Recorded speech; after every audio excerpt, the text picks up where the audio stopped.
Squaring on both sides, दोनों पक्षों का स्क्वायर करने पर ये अंडर रूट खत्म हो गया आपका। इधर लैम्डा का स्क्वायर आ गया और इधर x प्लस 1 की घात 2 प्लस 22 स्क्वायर। आवाज चल रही प्रश्न वर्क करो। X square plus 1 minus 2x plus 22 square. इसे सही कर, सही तो चल रहा है। क्या प्रॉब्लम है बच्चों? ऑनलाइन वाले कुछ प्रॉब्लम चल रही है क्या, या सही चल रहा है? ठीक ठीक ठीक। X square plus 1 plus 2x plus 22 square. X square plus 1 minus 2x plus 22 square lambda x square plus 1 plus 2 lambda x plus lambda square 22। और सभी को एक तरफ लेकर आइए। एक्स स्क्वायर वाले बात एक साथ, 22 स्क्वायर वाले एक साथ, यहाँ एक्स स्क्वायर वाले इधर लेके आओगे तो x square minus lambda square x square plus 22 square, इधर लेके आओगे लैम्डा स्क्वायर 22 स्क्वायर। फिर 2x वाला ज्वाइन करो, इधर लेके माइनस 2 लैम्डा एक्स, फिर कॉन्स्टेंट टर्म यहाँ 1 है और इधर लैम्डा इधर आके कम हो गई ना, यहाँ 0। एक्स स्क्वायर कॉमन लिया 1 minus lambda square, 22 square common लिया 1 minus lambda square, minus 2x common लिया 1 प्लस लैम्डा और 1 minus lambda equal to 0। Equation मान लीजिए आप इसको थर्ड। अब इससे करिए इक्वेशन नंबर सेकंड से, from equation number second, equation number second से क्या लिखा हुआ है? एम्पलीट्यूड ऑफ z माइनस 1 बटे z plus 1 is equal to 0। और ये क्या हो जाएगा? Amplitude of z minus 1 minus amplitude of z plus 1 is equal to 0। तो एम्पलीट्यूड ऑफ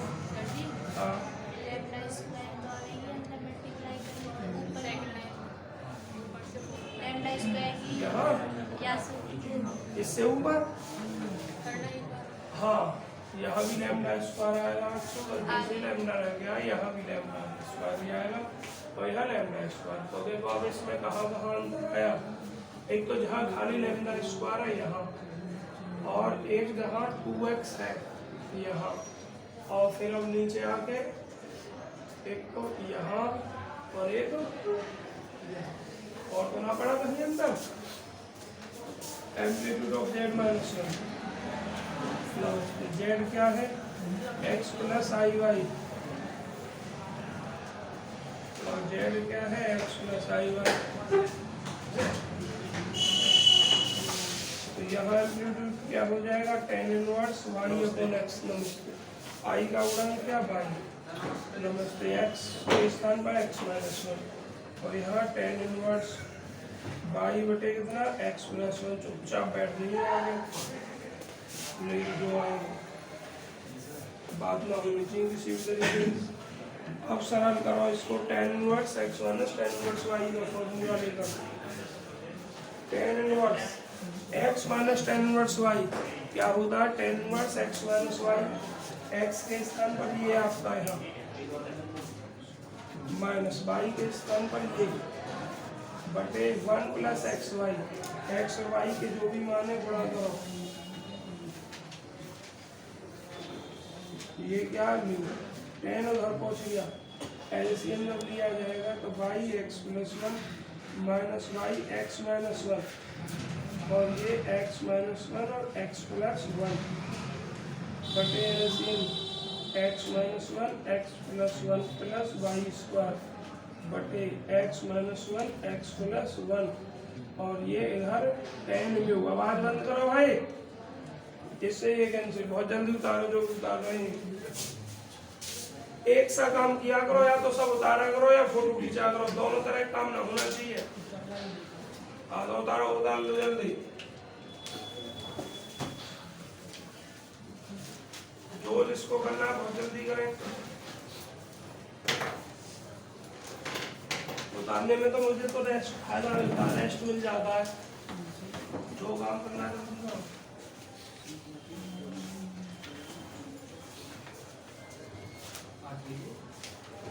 कल को झाड़े में तो कोई परेशानी ना आपको ना सर।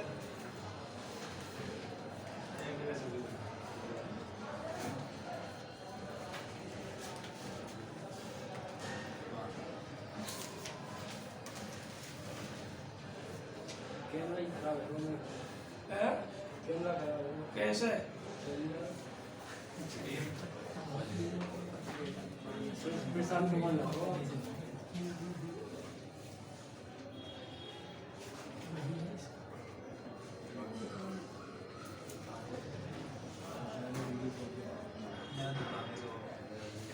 आवाज बंद करें बहुत जल्दी।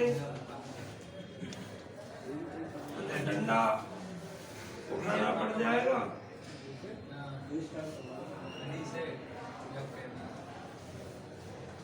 किताब खत्म होने वाली है, 3 साल पूरे होने वाले तुम्हारे। मैं सोच रहा हूँ क्या जाते समय तुम्हारा पीछू, इसलिए चुपचाप बैठ जा।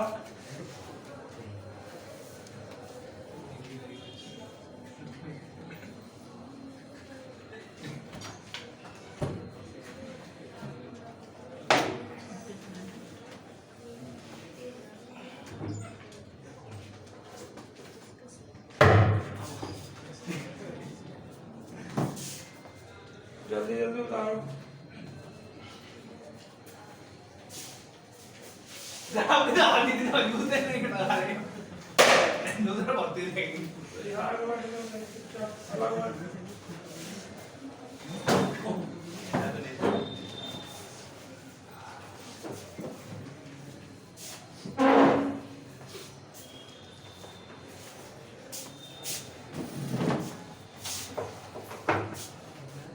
उतर गया भाई।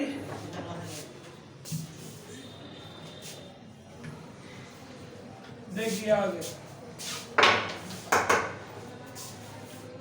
आपका ये हो जाएगा बाई एक्स प्लस बाई और माइनस बाई एक्स और माइनस माइनस प्लस बाई बटे x square minus 1 plus y square और ये आपका हो जाएगा tan म्यू। बाई एक्स से बाई एक्स खत्म, 2y, ये बाई स्क्वायर है नीचे, 2y और बटे x square plus y square minus 1 और 2 tan म्यू। सरल करिए भाई, x square tan mu by square tan mu minus tan mu is equal to 2y tan mu into x square tan mu into y square minus 2y और minus tan mu. समीकरण नंबर 4। आपसे पता क्या कह रहा कि जो दो कंडीशन दे आपको दे रखी है कि इतने बराबर कांस्टेंट और इतने बराबर कांस्टेंट, ये दोनों ऑर्थोगोनल सर्किल है।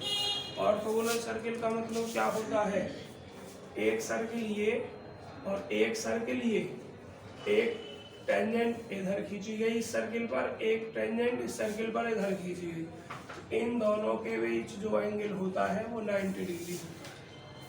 ये ऑर्थोगोनल सर्किल होते हैं, हिंदी में लंबकोणीय कहते हैं। लंबकोणीय सर्किल की कंडीशन होती है, कंडीशन क्या होती है जरा देखो। जनरल सर्किल होते हैं ये x square plus y square plus 2g1x plus 2f1y plus c1 बराबर 0, और दूसरा x square plus y square plus 2g2x plus 2f2y plus c2। इस सवाल को करवाने का मतलब क्या था, क्या इतना बड़ा सवाल आ जाएगा?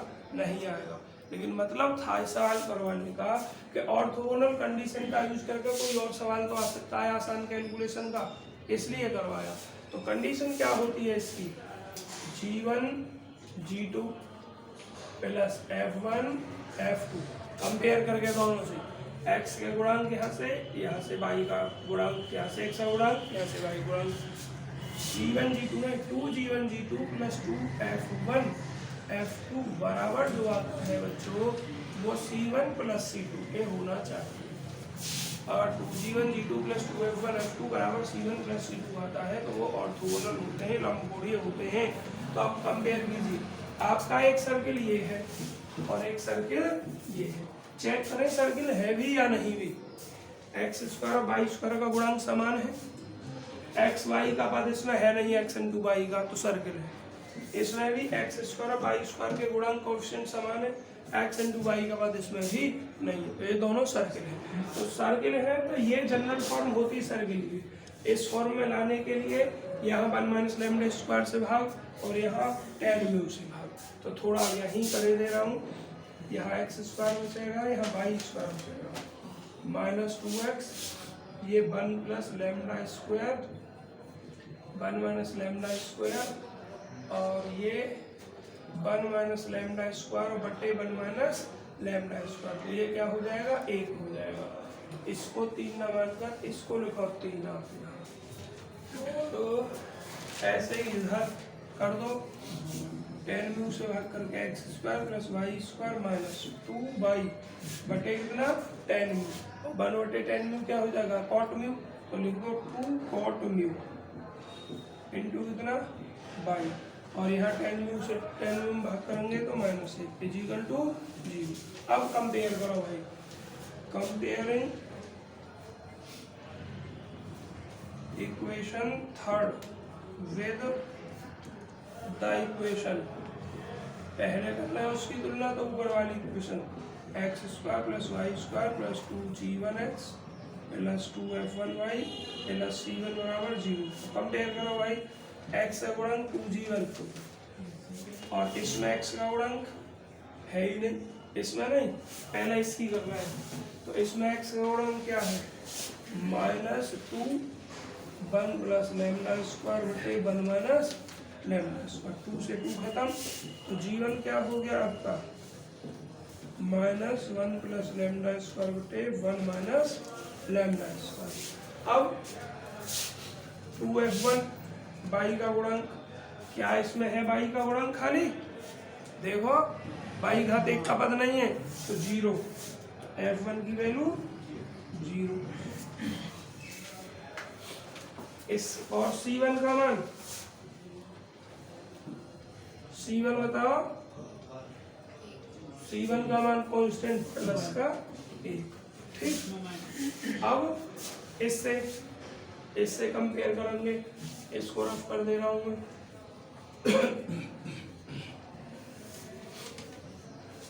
now comparing equation 4 with the equation, इस इक्वेशन के साथ, इसके साथ ये रही x square plus y square minus 2 cot, अच्छा ये लिखेंगे x square plus y square plus 2b2x 2f2y, यहाँ f2 लिखा मैंने, और प्लस c2 बराबर 0। करिए कंपेयर, इस इक्वेशन 4 की ये 4 इक्वेशन, इसमें x का गुणांक है, x का पद है क्या, नहीं है, तो यहाँ x का गुणांक क्या 2G2 और इधर x का पद है नहीं तो ये 0, एम्प्लाइज क्या करेगा G2 बराबर, y का गुणांक है 2F2 और इधर y का गुणांक minus 2 cot u, minus 2 cot u ना म्यू माना था हमने, तो F2 बराबर 2 से 2 हट के minus cot mu, constant term C2, इधर कांस्टेंट टर्म माइनस 1। तो अब अपना वही कंडीशन लिखोगे, circle third and fourth are orthogonal if दोनों सर्किल ऑर्थोगोनल हुए यदि 2G1 G2 2F1 F2 बराबर C1 प्लस C2, दोनों साइड बराबर आनी चाहिए। 2G1 की वैल्यू इतनी और G2 की वैल्यू 0, तो G1 की वैल्यू और G2 की 0 रख दूँ तो 0 ना हो जाएगा, पूरा 0 लिख दिया। ऐसे ही हाँ F1 की वैल्यू 0, अब F2 का कुछ भी हो 0 के साथ गुणा हो गया 0, C1 की वैल्यू 1 और C2 की वैल्यू -1, तो 0 बराबर 0 ना हो गया, तो hence both given circle are orthogonal, दोनों दिए गए सर्किल ऑर्थोगोनल होंगे। अब मेरी बात ध्यान सुन लो, इस तरीके की कैलकुलेशन का सवाल नहीं आएगा, पर करवाया क्यों है कि हो सकता है छोटी मोटी कैलकुलेशन का आ जाए, तो आपको कंडीशन पता होनी चाहिए ऑर्थोगोनल सर्किल। क्या है orthogonal circle condition? 2G1 G2 plus 2F1 F2 equal to C1 plus C2, जहाँ C1 C2 कांस्टेंट है दोनों सर्किल के और G1 G2 F1 F2 जो सेंटर है, पूरी तरीके से सेंटर नहीं है, सेंटर में माइनस ऑफ लग जाता है।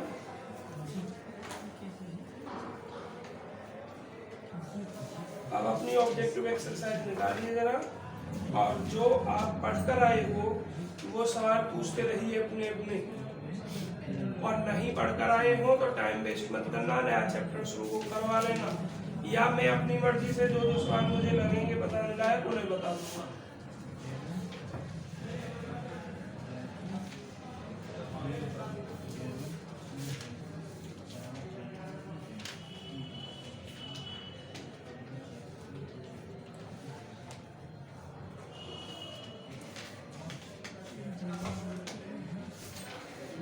कॉम्प्लेक्स पार्ट में सबसे ज्यादा प्रश्न इसी से आएंगे, 66 दे रखे हैं ऑब्जेक्टिव में आपकी में।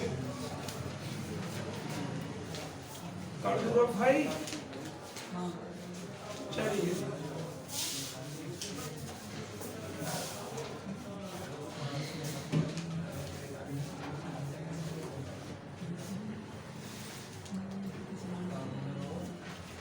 आवाज नहीं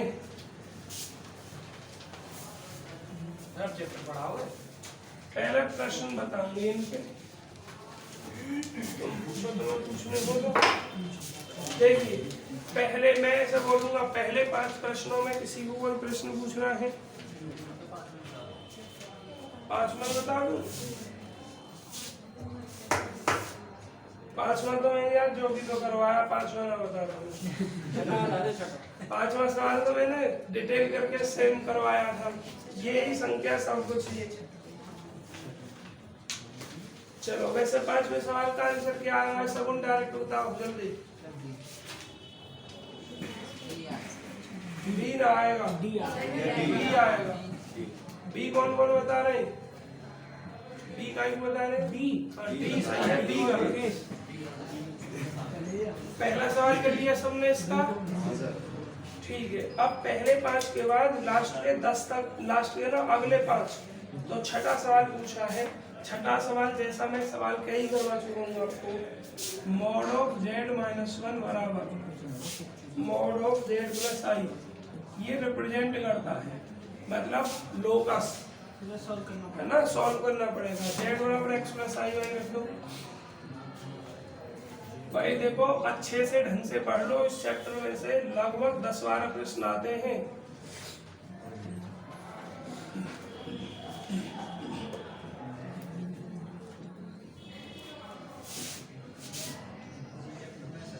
आज इस चैप्टर में से ये क्या होगा, x माइनस 1 की पावर 2 प्लस आई का गुणक y square x square plus y plus 1 की घात 2। सरल करिए, स्क्वायर करो दोनों पक्षों का,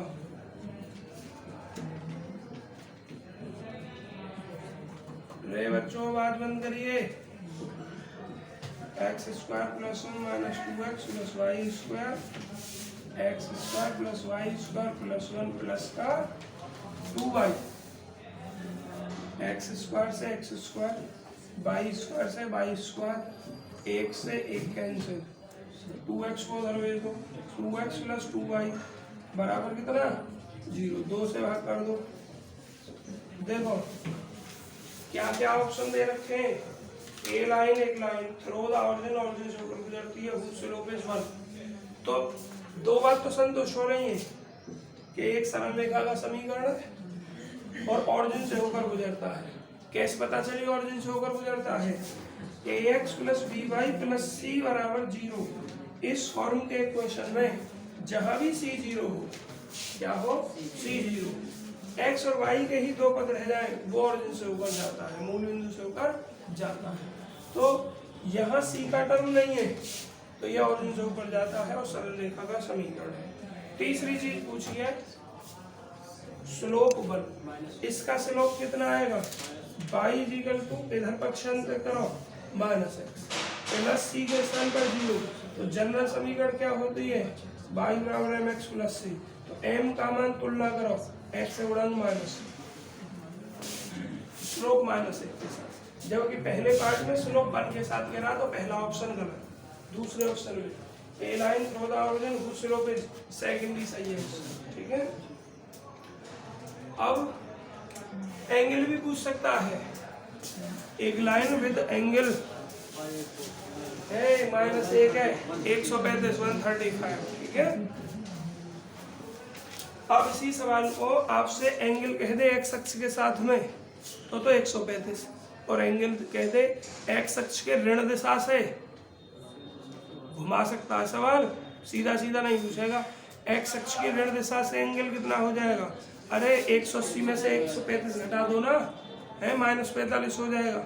और अगर बाई अक्ष से कह दे तो 45 प्लस के हो जाएगा। तो जरूर नहीं सीधा सवाल आपसे पूछेगा। इसके बाद सवाल 7वां कर लिया क्या आप सभी ने? Exponential of 2 + -3i BSc first year का सवाल उठा लिया है, कर लिया। अगर किसी को पूछना हो तो जल्दी बताइए, किया हो बता दो। फोटो खींच रहे हैं उसका है, उतार रहे हैं जल्दी, इधर जगह बची हुई है। सवाल number 7 BSc first year guide, exponential of 2 + -3i पाई, और ऑप्शन आपसे पूछे हैं। एक्सपोनेंशियल का मतलब होता है e की पावर, क्या होता है? e की पावर। इसको आप लिख दोगे e की पावर 2 + -3i पाई। अब इसको आप क्या लिख सकते हो? ये पाई है। अब इसको हम क्या लिख सकते हैं? और पूछ किस में रहा है? ये ऑप्शन के रूप में दे रखे भाई। अच्छा, e की पावर में दे रखे, इसका मान हमें निकालना है 2 ± 3i पाई का। तो एक काम करोगे, e की पावर 2 अलग लिख सकते हो और e की पावर ± 3i पाई अलग लिख सकते हो। और फिर e की पावर 2, आपने e की पावर आई थीटा का फॉर्मूला पढ़ा है। जया क्या पढ़ा? e की घात आई थीटा, e की घात है cos थीटा, बीच में कुछ नहीं, cos theta + i sin theta, है ना। अगर यह माइनस लगा है तो प्लस की जगह माइनस हो जाएगा। यहाँ दोनों चिन्ह लगे हुए हैं तो cos थीटा क्या आई का मतलब 3 पाई, तो cos 3 पाई + -i sin 3 पाई। अब प्रशांत, इसका मान क्या होगा cos 3 पाई का? प्रशांत, अरे -1 हुआ। cos n पाई के मानों को क्लासिफाई कीजिए। कृष्णा, कृष्णा ना, हितेंद्र, n पाई, cos n पाई के मान क्या क्या हो सकते हैं? cos n पाई खाली -1, -1 ते +1, -1 ते +1 ना, केवल -1 और +1। अब -1 कब होगा और +1 कब होगा ये बताओ। तो क्वाड्रेंट की बात है, तुम पढ़ रहे ना हो बिल्कुल भी।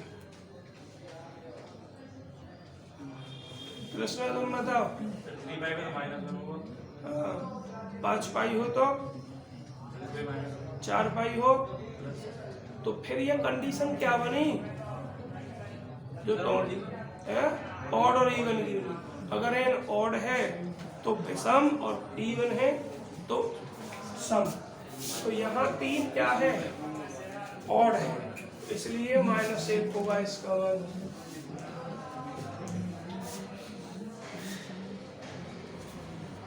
मुस्कान बताएंगी, मुस्कान sin 3 पाई की वैल्यू क्या होगी, +1। प्रवीण 0 होगी। साइन में पाई के साथ कोई भी इंटीजर हो, बात इंटीजर की कर रहा हूँ मैं, बटे की ना कर रहा, 3/2 5/2 इसकी नहीं कर रहा, कोई भी इंटीजर हो, माइनस का हो या प्लस का हो। इंटीजर कौन कौन सी संख्या होती है मुस्कान, इंटीजर किसे कहते हैं हम, हाँ रियल नंबर को इंटीजर कहते हैं, ठीक है। इंटीजर किसे कहते हैं, जो P/Q के रूप में लिखे जा सके। इंटीजर क्या होती हैं, है सभी रेशनल नंबर। कृष्णा इंटीजर क्या होते हैं, जो P/Q की फॉर्म में ना हो। इंटीजर क्या होते हैं, तुमने तो SSC की तैयारी करी है, इंटीजर बताओ।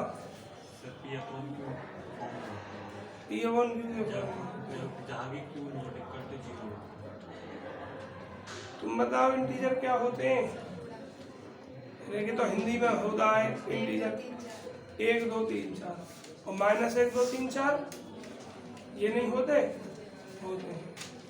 अरे भैया सभी नेचुरल नंबर 0 के साथ इंटीजर होते हैं, और इन नेचुरल नंबर पे माइनस लगा दे तब भी होते हैं। प्लस नेचुरल नंबर वाले पॉजिटिव इंटीजर, और माइनस लग जाए तो नेगेटिव इंटीजर 0 होगा। हम BSc फाइनल में कहाँ से आ गए हुए हैं, मुझे और गाली देगा कोई, तुम्हारे घर का पूछने लग गया किसी दिन इंटीजर क्या होते हैं। डेफिनेशन तो यही बनी इसकी, यही ना बनी डेफिनेशन, डेफिनेशन ये बनेगी सभी नेचुरल नंबर भले ही वो पॉजिटिव में हो या नेगेटिव में हो, मतलब नेचुरल क्या बोला मैंने, नेचुरल नंबर पे नेगेटिव लगा दे तब वो नेगेटिव इंटीजर हो जाते हैं, और प्लस में रहने देते हैं तो पॉजिटिव इंटीजर बनते हैं। तुमने बोला क्या, P/Q के रूप के जो संख्या ना हो है, और जो P/Q के रूप की संख्या ना हो ना इरेशनल नंबर कहते हैं। तो साइन क्या हो जाएगा यहाँ, 0। आप क्या पढ़ रहे हो समझ में नहीं आता है। E² माइनस है, ये पूरा ही 0 हो गया, तो -E²। कौन सा ऑप्शन है देखो, सेकंड वाला। और बताओ भाई, 8वां क्या है, अरे 8वां तो डायरेक्ट स्टेटमेंट है कैसे ये समझा। अच्छा, the points Z1 Z2 Z3 Z4 in order and complex plane are vertices, ये सब vertices हैं of a parallelogram। आवाज बंद भाई, सभी parallelogram के if and only if।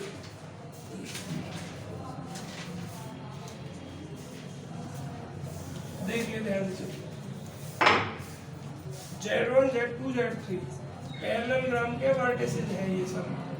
इसको Z1 मान लिया, इसको Z2 मान लिया, इसको Z3 मान लिया, इसको Z4 मान लिया। ये आपका एक हो गया और एक ये हो गया।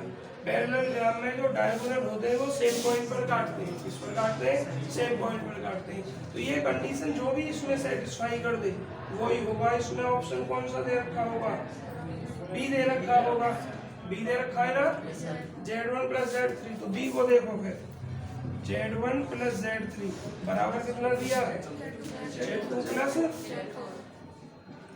Z4। Z1 क्या लिख सकते हो, Z1 को x1 + I1 अगर लिखो आप, या x, y पेयर के रूप में। तो मैं अभी पेयर के रूप में नहीं लिख रहा हूँ, उतना सिंपल लिख रहा हूँ। तो ये x + I y1 और Z3 को x3 + i/3 और इजिकल टू क्या हो गया आपका x2 प्लस i/2 और ये x4 प्लस i/4। तो ये x1 प्लस x3 और ये प्लस y1 प्लस y3 और ये आपका x2 प्लस x4 i/2 ये क्या है x2 प्लस x4 और y2 प्लस y4 क्या होने चाहिए ये आपके कंपेयर करोगे x1 plus x3 is equal to x2 plus x4 और ये आपका y1 प्लस y3 और is equal to y2 plus y4 क्या हो जाएगा ये आपका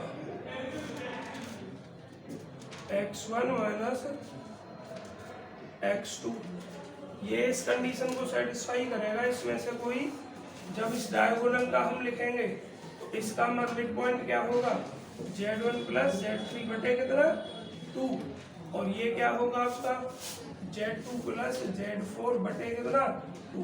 इसमें से ये कंडीशन इसको सेटिस्फाई करेंगी, बराबर पॉइंट होगा कहीं ना कहीं। अब z1 प्लस z2 इसको रख के देखेंगे